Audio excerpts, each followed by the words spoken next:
Hello friends, in this lecture now we are going to make the application robot detection using RFID with Arduino UNO. Here the similar to same, everything is similar to previous experiment. Additionally, we are going to add the buzzer and we are going to make use of else condition in our program.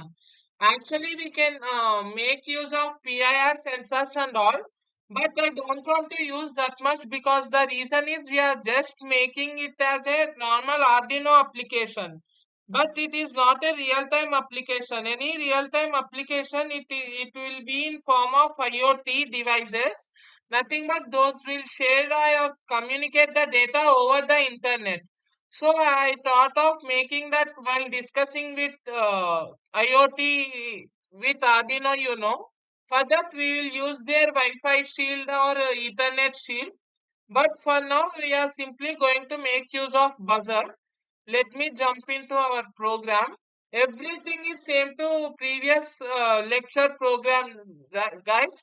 If you won't understand the previous lecture, it is difficult to understand this lecture because I am not going to explain from starting again in this program.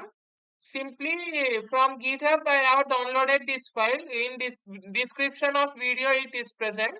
And here you can see that SS pin, RST pin, LED, everything is same. Newly, I am going to add for buzzer a digital pin too. Again, these lines are same. One is our tag UID, and this is our for reading the our new tag ID. We are taking a byte array of size 4. I am giving alias name. I am passing SDA pin and RST pin as parameters.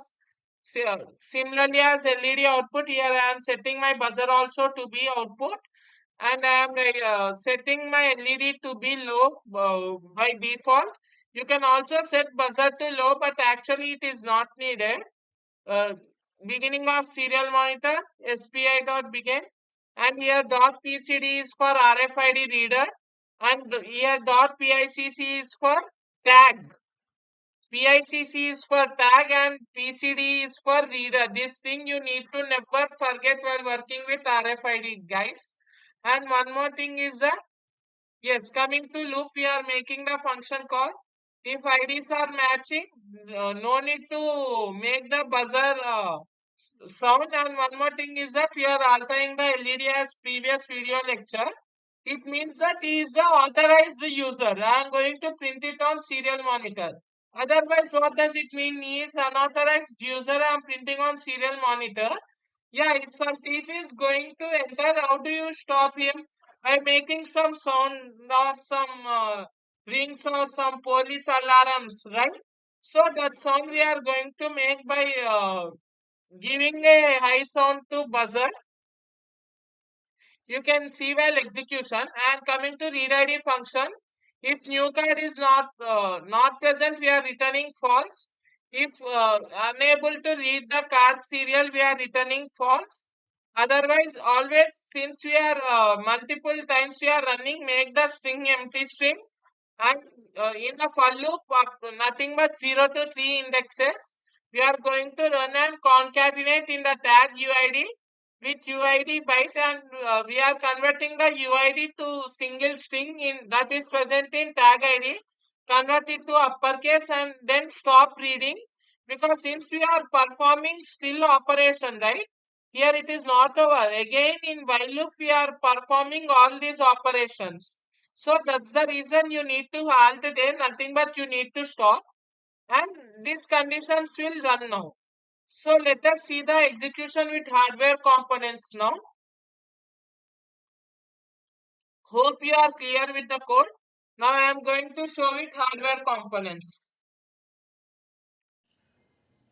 Yes friends, now I have connected my Arduino UNO and my RFID reader and LED similar to previous experiment. The additional thing I have added is the buzzer. As per our program, I have connected buzzer positive to digital pin 2 and negative I have given to this side ground, that is after the digital pin 13. Now you can see, just a second, since I have already uploaded it is like that. Initially this is our condition. Now just open the serial monitor. Yes, Since I have already used, it is there as authorized user, right? Now again let me perform. This is the ID we are having there. My LED is operating and buzzer is not making sound. As I have tapped 3 more times, here you can see it came as authorized user. Now I am going to make use with this keychain. Now you can see, yes, unauthorized user and buzzer is also making sound. This is how it works, guys. Again, if I am trying to do here, the sound will be continuous, and here you can see unauthorized user. If I will do with this card, you can see sound is stopping and LED also altered and buzzer also stopped sounding, and here it came as authorized user. This is how it is going to work, guys, and it is used in catching the robbers. And also one more thing, the advantage is that if we link for suppose any IR sensor and anything, then we need not wait that, because there is no rule that any thief will make use of these tags and only will enter. Even they can break doors and also they can enter, right? Yeah, this is how it happens in real life. So for handling those situations, we use IR sensor, PIR motion sensors and all. But simply for making you clear, I am going to use these things. Simple RFID. Here you can see authorized user. Now unauthorized user with buzzer sound. LED is not going to alter in any of the conditions, guys. Yes, this is how system is going to work. Hope you all understood. With this boot camp is completed, and in the next upcoming lectures, just a second, let me off it, otherwise it will make a huge sound. Yes, this is how our real life application is going to work, and in the upcoming lectures we are going to see how this data, nothing but the output we are seeing on serial monitor, can be seen through our mobile via website and via Android app applications. That applications or that projects are known as actually IoT, nothing but Internet of Things. Since we are sending the data over the cloud, nothing but through internet we are going to send the data. Well, we are going to use Node MCU and Arduino UNO with Ethernet shield and Wi-Fi shield, etc.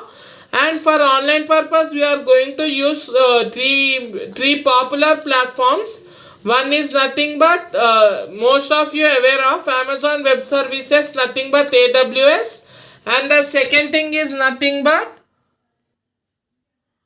Things Speak, that is provided by the MathWorks, nothing but MATLAB we will say, right? They will provide the free service. And one more thing is adafruit.io is the another website. Those we are using for the web application related. And one more thing is that we are going to use Android Studio to develop in Android app, right? Because always we will not verify via website, right? Like login, log out and everything is there. But it is very comfort to use in app rather than website when we are in some other place, right? This is how our real time scenarios are linked with IoT. With this, the Arduino bootcamp is completed. Hope you all understood and enjoyed a lot. If you are still excited to learn many more projects, you can text me, or you can drop in the comments section. Thank you.